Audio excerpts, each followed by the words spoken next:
Oke, langsung saja kita mulai materinya, yaitu tentang manajemen dan leadership. Apa sih manajemen?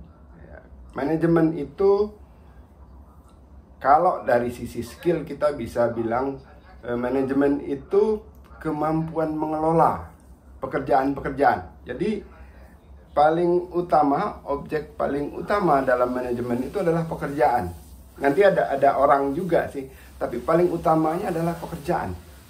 Jadi poin terpenting dalam manajemen itu adalah bagaimana pekerjaan-pekerjaan itu diselesaikan. Diselesaikan dengan benar. Ini pentingnya ya. Pekerjaan diselesaikan dengan benar. Nah, bagaimana caranya itu kan ada yang namanya siklus manajemen. Siklus manajemen itu mulai dari yang paling atas sebenarnya penetapan tujuan, kemudian penyusunan rencana, lalu ada pengorganisasian, mengumpulkan sumber daya atau resources yang diperlukan untuk melaksanakan rencana tadi. Kemudian ada directing, memberikan perintah agar rencana-rencana tadi dilaksanakan. Kemudian ada kontrol. Kontrol itu untuk memastikan yang diperintahkan tadi terlaksana sesuai dengan rencana, tapi tidak hanya sesuai dengan rencana, tapi dipastikan ia mencapai hasil yang diharapkan. Ini yang paling penting.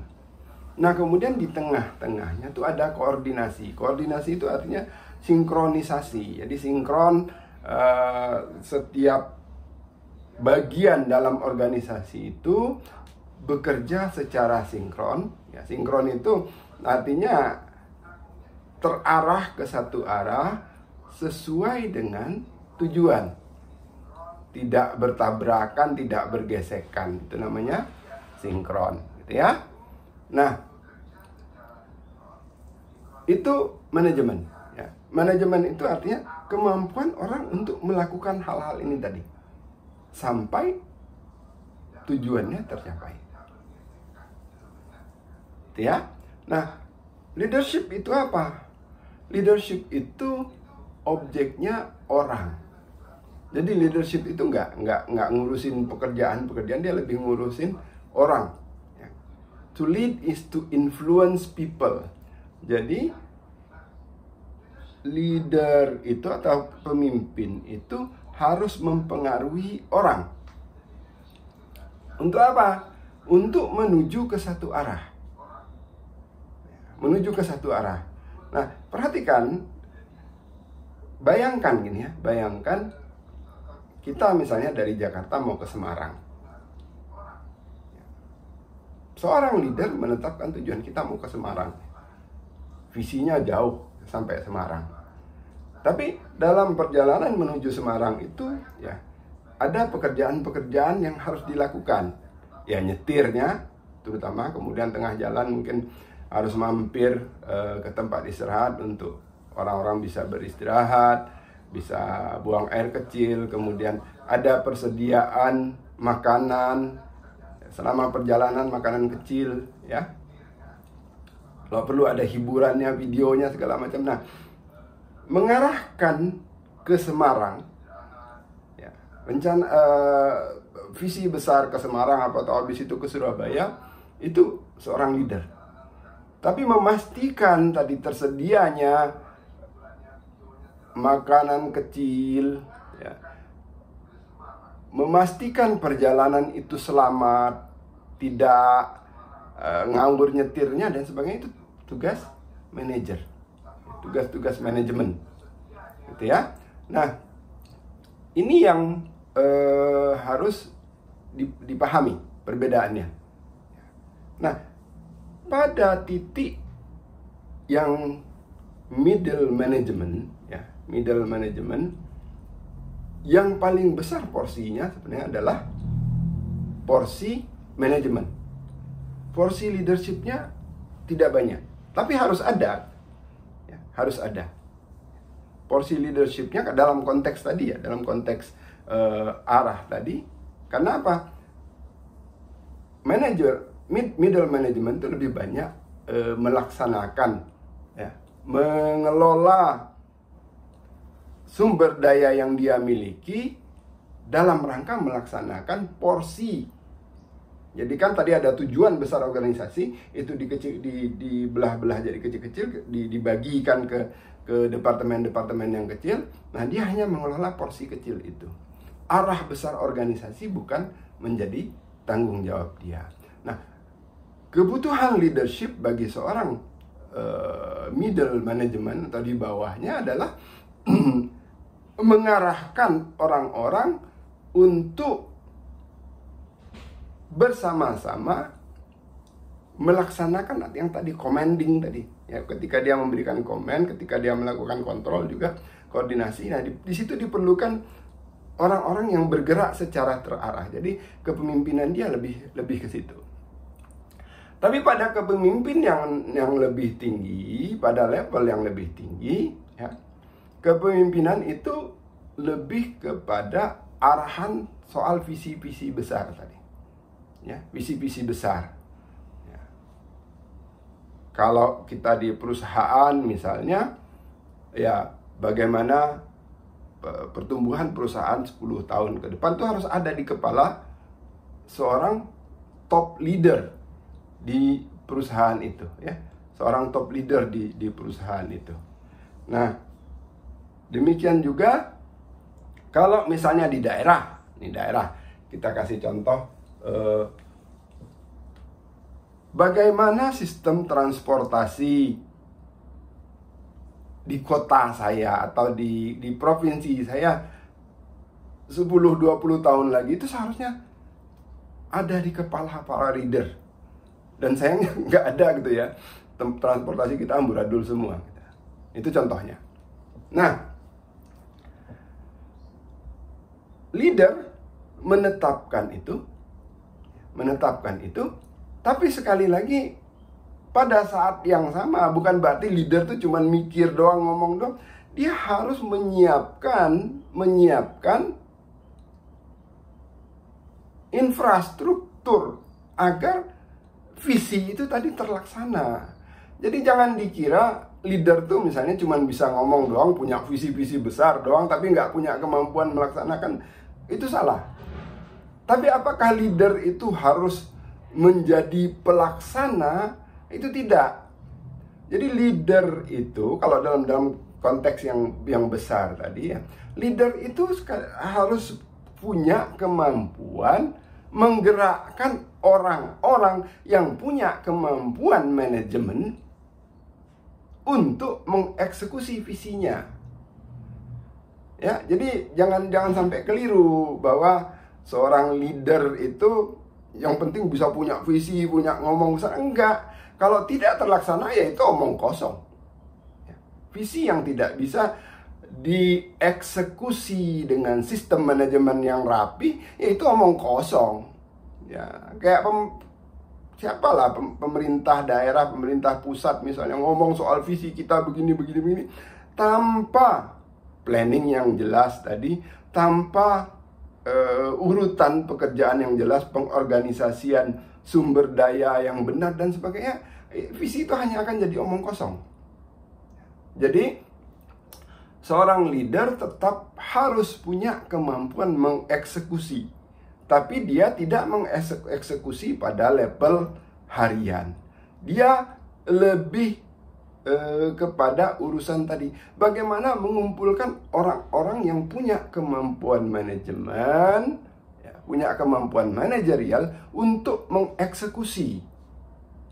Ya, jadi sekali lagi perbedaan mendasarnya, ya, leader itu lebih menentukan arah,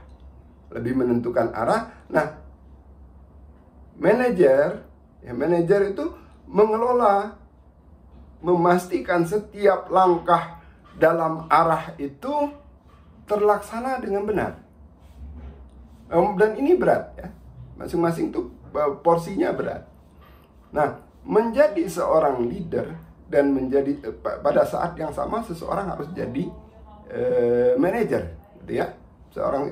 Dia harus jadi manajer. Itu sebetulnya bukan dua hal yang terpisah, gitu. Karena tadi seorang leader tanpa kemampuan eksekusi itu nggak akan jadi leader, ya, karena nggak akan ada yang pernah dia buat, kan. Seorang manajer tanpa arah, yaitu cuma seorang operator, gitu. Jadi seorang manajer sekaligus seorang leader. Nah, seorang manajer itu diharapkan untuk tumbuh, punya visi yang lebih besar tanpa menghilangkan kemampuan dia mengeksekusi tadi. Ya. Ini yang perlu kita tumbuh kembangkan dalam diri kita. Misalnya Anda sekarang seorang middle manager, ya. Asah kemampuan Anda untuk mengeksekusi, ya, memastikan setiap hal yang diperlukan untuk mencapai tujuan itu terlaksana. Itu asah kemampuan itu. Tapi juga pertajam kemampuan intelektual Anda untuk membangun visi besar. Secara bertahap nanti pekerjaan Anda akan bergeser ke arah visi tadi, tapi sekali lagi tanpa Anda mengabaikan kemampuan eksekusinya. Nah, kalau kita bicara pemimpin misalnya, ya, kadang-kadang ada orang yang yaitu tadi ngomong soal visi besar begini. Orang kemudian bilang, dia memang leader, bukan manajer. Kalau menurut saya itu salah. Ya. Seorang yang punya visi, itu baru benar visinya kalau visi itu bisa diterjemahkan, ya, menjadi kerja-kerja yang nyata. Menjadi kerja-kerja yang nyata. Ya. Itu poin penting yang harus kita pahami. Jangan sampai, ya, kalau cuma ngomong, ini mau begini, itu mah banyak orang bisa. Tapi the real leader itu adalah yang mampu menerjemahkan visinya itu menjadi langkah-langkah yang mewujudkan visi itu. Dan tidak hanya itu, tapi bicara soal bagaimana langkah-langkah itu dilaksanakan. Sekali lagi, bukan dia pelaksana langsungnya, tapi bagaimana itu bisa diterjemahkan oleh jajaran di bawah dia. Nah, inilah yang sebetulnya leadership yang paling nyata itu gitu loh. Bukan cuma visinya, tapi bagaimana membuat visi tadi bisa diterjemahkan oleh orang. Dengan kemampuan kita yang melatih mereka, mendidik mereka, mendorong, dan yang paling penting di situ adalah mengkomunikasikan visi tadi sehingga bisa diterjemahkan, membentuk. Nah, pada akhirnya apa? Leadership itu membentuk barisan orang-orang yang bisa bekerja bersama kita. Jadi ada sesuatu yang sinkron. Bosnya, pemimpin, leader maunya begini, ada orang yang siap untuk menerjemahkan itu menjadi kerja-kerja nyata yang mewujudkan visi itu ke alam yang nyata. Jadi kalau ada pemimpin misalnya nggak bisa kerja, nggak pernah menghasilkan produk yang nyata, itu bukan nggak layak kita sebut pemimpin bervisi besar. Mau sebesar apapun omongannya ketika bicara visi, ini kita akan begini, kita akan begini, mau begitu indah pun rumusannya, itu omong kosong, tetap omong kosong. Jadi dia harus mampu mengarahkan sejumlah orang untuk menerjemahkan visi-visi dia tadi itu menjadi kerja-kerja nyata, dan lebih penting lagi kerja nyatanya dieksekusi sampai mendapatkan hasil. Itu ketika kita menilai seorang leader seperti itu. Nah, kembali ke diri kita tadi, saya katakan bahwa yang pertama mungkin Anda perlu mengasah dulu kemampuan manajerial Anda. Kemampuan manajerial Anda itu diasah dengan cara bagaimana? Tertiblah dalam bekerja. Buat planningnya, kemudian tetapkan prosedur-prosedur. Ini kerja manajer, kerja manajemen ya. Orang banyak yang nggak suka lah, banyak tetek bengek yang begitu, itu salah. Kerja manajemen ya seperti itu. Ya.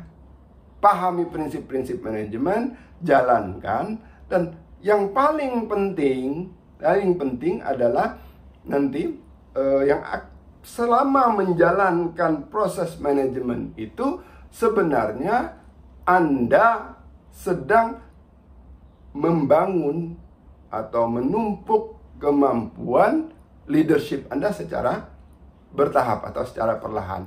Bagaimana maksudnya? Di situ ada planning kan? Planning itu sudah masuk, unsur visi kan masuk dalam planning.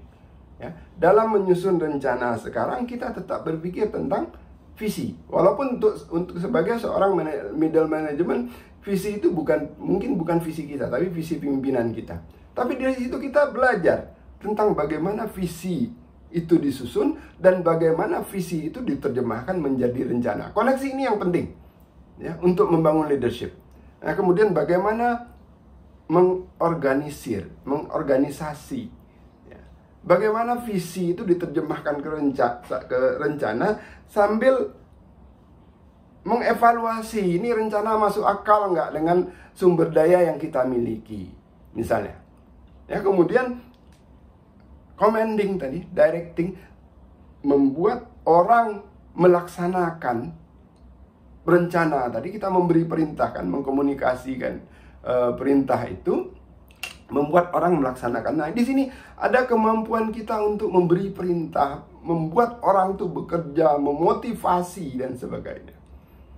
Itu pekerjaan manajemen sebenarnya, manajerial, yang menumbuhkan secara perlahan menumbuhkan kemampuan leadership Anda.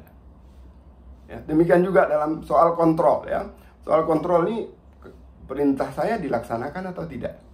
Nah, itu elemen penting dari nanti yang akan menumbuhkan leadership Anda. Nah, sekali lagi, leadership itu bukan sekedar soal menetapkan visi. Tapi ingat, yang paling penting dalam leadership itu memang visi ya. Visi itu harus ada, harus tegas. Tanpa visi leadership nggak akan ada. Tapi tidak boleh berhenti hanya di visi saja. Jadi leadership sekali lagi harus tersambung dengan kemampuan mengeksekusi. Ya gampangnya ya leadership itu ya banyak ngomong, banyak mikir, tapi juga banyak kerja. Memastikan apa yang kita ingin capai di masa depan itu tercapai. Ya, kadang-kadang memang sulit untuk memahami apa perbedaan keduanya. Ya, mudah-mudahan penjelasan ringkas saya ini bisa menjadi basis ya, basis untuk belajar lebih lanjut tentang apa sih beda pemimpin dan manajer. Ya. Apa beda manajemen dan leadership. Oke, untuk hari ini cukup ini dulu. Mudah-mudahan penjelasan ringkas ini bermanfaat. Seperti biasa, pesan saya, teruslah gunakan nalar Anda, berpikir dengan cara yang benar, menggunakan informasi yang benar, basis-basis asumsi yang benar, untuk mendapatkan kesimpulan yang benar, hindari logical fallacy, pahami subjek bahasan dengan benar. Oke, mudah-mudahan bermanfaat. Kita bisa jumpa lagi di